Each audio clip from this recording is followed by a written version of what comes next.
So I played Remnant 2 as a brand new player of the Remnant series. I was not familiar with the setting, the premise, or the gameplay really. All I had was one thing given to me, a promise. I was guaranteed that it would be a different experience, especially if I hadn't played the first one, of course. This was enough of a selling point for me to buy the game, and bloody hell, am I glad I did. My honest advice when playing this game is that you should go in completely unspoiled. Seriously, if you find yourself Googling something because you don't know which choice to make to get the best item, just don't worry about it. You'll have another chance to get that item later anyway. And honestly, once you go through the game once and let the magic just completely wash over you, that's when you should start Googling stuff. That's what I did anyway, and I don't regret it. The beauty of this game comes from its ability to engage your sense of wonder. You find yourself wandering into varying worlds that have nothing really in common. A completely different soundtrack, different items to grab, storylines, characters, bosses, enemies. I guess it's kind of like Kingdom Hearts, but instead of having to go to the Tarzan world or the Alice in Wonderland first, you could be going to one of several different worlds at complete random. And each world has different storylines attached, different dungeons spawn, different challenges, opportunities. Your experience will be your own. Additionally, the stories and characters you meet are all really well developed, and you're given a good range of choices to make as you progress, which really do impact the story. Will you be a bringer of hope? Will you release a great power? Who will be seated king? Just some of the cool choices you can make. And did I mention the incredible music?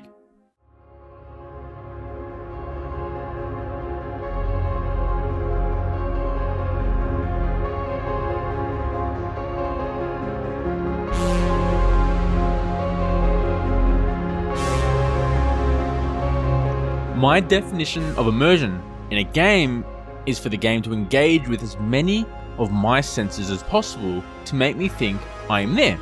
Simple.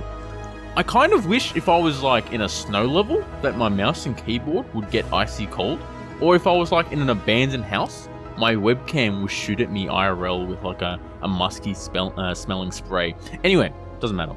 The music does more than accompany you as you walk about. It is a hook at the end of a chain that pulls you in by the torso.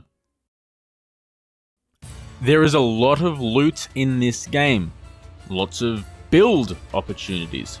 You've probably seen the build videos popping up all over. If you haven't, you definitely will by getting this far in this video, that's for sure. But what makes this really fantastic is that there are just so many ways to make your playstyle different and your own.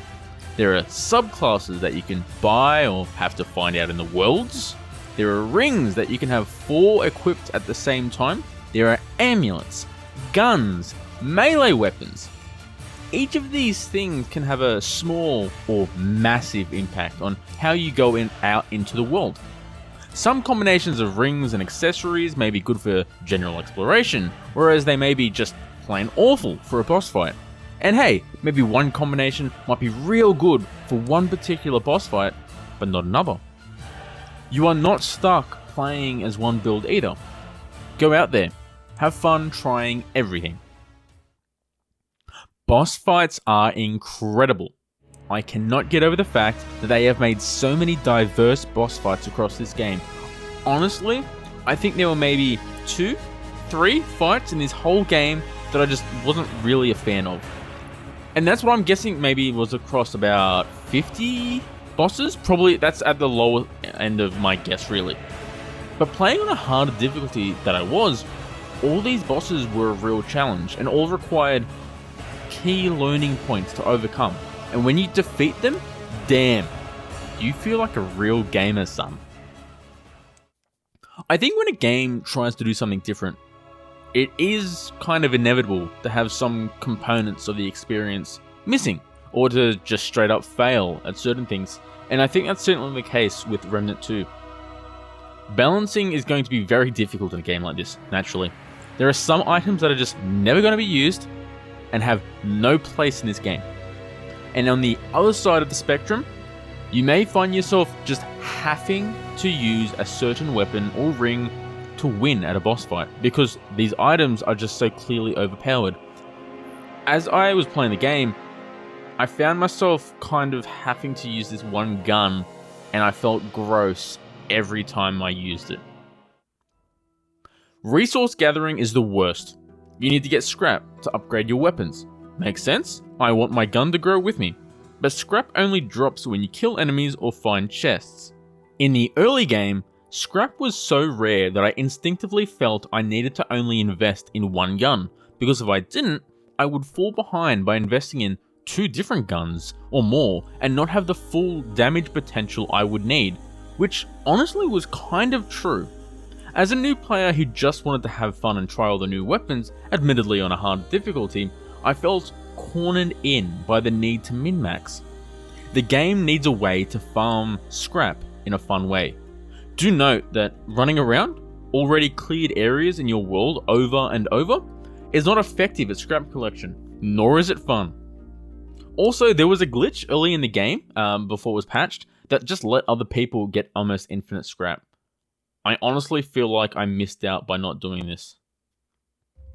Also, another thing, I cared so little about the main story and felt way more invested in the world stories.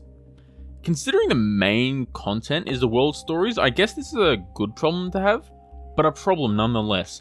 The main story introduces some weird character at a certain point, and they just start talking a whole bunch of mumbo jumbo, and in no way did I feel compelled to know what they were talking about. I just wanted to go back to one of the side worlds and get immersed again. Also, and this is just me, but the protagonist's voice actor seems to be doing some cold reads. I in no way think he has any idea what this game is about, because the readings just do not match what's going on in the game. Maybe this is the developers' just sort of fault and not necessarily the voice actors, I don't know, but it's noticeable and it's not great. Remnant 2 is awesome. Seriously, I love it when a developer puts time and effort into something that's new. This formula that they use for the game will be forever, in my eyes, a Remnant classic.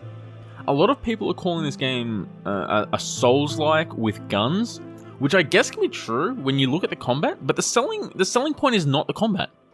It's the sense of wonder and the promise of an original experience that will stay with you when you play this game. I don't really care for out of 10 ratings. This is a good game. Go buy it, yeah? Also, there's plans for DLC and the devs are hard at work doing patches, so yeah, they're invested. Buy it. Bye.